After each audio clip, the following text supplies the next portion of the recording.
Hey there everyone, Dan Tester here, Senior Advisor from Findex, and I'm joined by... With Sasha, an advisor at Findex as well. And today we're talking a little bit about a reaction series, an advisor react series of people on the street talking about financial wellbeing, retirement planning, what that all looks like, is it achievable, and hopefully you enjoy our advisor react series today. According to our research, the number one worry across all generations is running out of money. What do you think you and people in your generation worry about when it comes to that sort of stuff? I feel the same way. That's my biggest concern about retirement, is not having the funds to live properly. That's terrifying. I'm too scared that when I'm going to be old, I'm not going to have enough money built up. I won't be able to work anymore. I feel like housing is so expensive. Let's talk about housing, so expensive. As soon as I heard that, I'm like, that's the common theme, isn't it? Yep. So many conversations. So many people, yeah. And I understand that it is expensive and it is hard, obviously, in this generation. But I think the question that we need to go along with that is, okay, what are we doing to make that, make that dream a reality? Yeah, 100%. Yeah. I think housing is one thing. I think what they just also touched on, are we going to run out of money? Are we going to have enough? What is enough? Yeah. We have so many tools that are starting to come up at our disposal as professionals to highlight what a standard of lifestyle might look like. Yep. And although someone might not have an ideal goal right now, saying I need $150,000, $70,000, $80,000 a year to live off. Yep. If they look at what the standard of life is now, and we fast forward 10 to 20 years down the track, we can certainly provide them with what that could look like. And seeing what that means based on their financial circumstances. I think we can certainly demystify this and take a lot of that mental pressure off from a financial point of view. I would only imagine this generation are feeling pretty insecure about their financial well-being. Yeah. It's hard to keep a job, and it's hard because of education. You have to go so far to get a good qualification, and that also takes a lot of time and money. And then it's just I need the money, but then I can't get the money because I need to educate myself to get the qualifications. What are some sources of anxiety that you think affect all generations when it comes to retirement?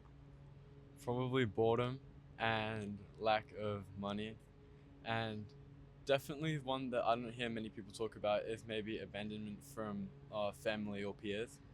I know that a lot of people that retire and end up in homes are very lonely and go through mental issues due to the deprivation of company. And that's, we're seeing a huge change in this intergenerational wealth. We're seeing people, passing away a lot later on in life, but we are seeing a lot more people going through aged care, going through nursing homes. These are all things that are only going to be we're growing as a population. They're certainly going to increase. I know you do a lot of work in the aged care space as well. So, I'm sure you see lots of families working through those types of challenges. And obviously the fear that's around that too. For sure, yeah.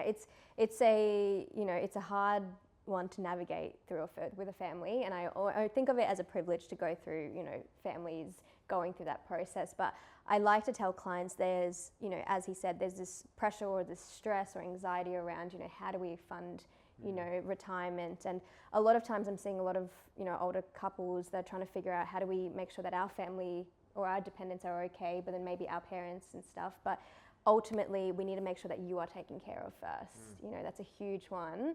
Let's make sure you're okay, and then let's figure out, all right, what does looking after your parents look like, or what does looking after your kids look like? And so but it's very common to go through these things. It sounds like a retirement sandwich, which you'll learn a bit more about with some material that'll be coming your way.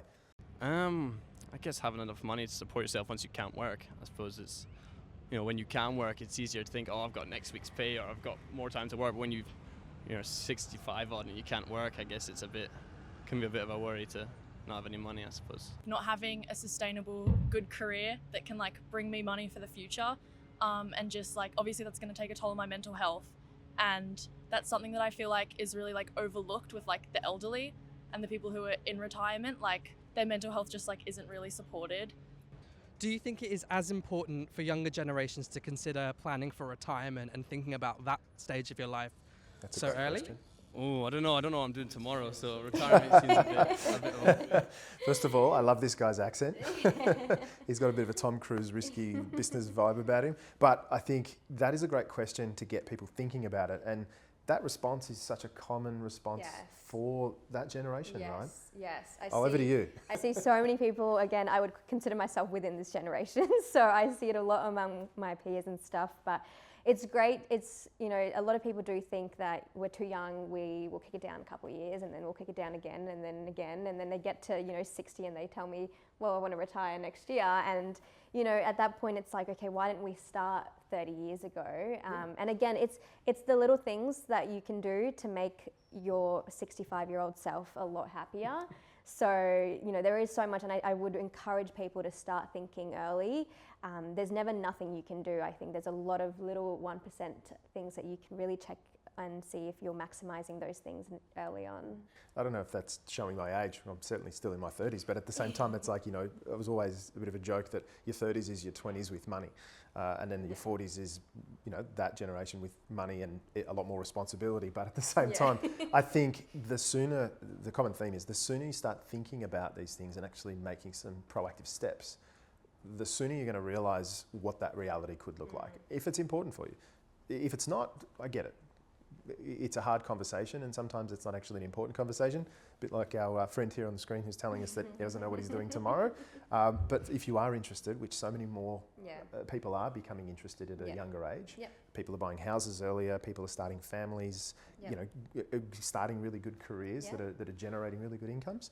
These are the critical points and some of those key, milestones in their life journey that trigger the need for good quality advice and actually building a team of people around them to help them.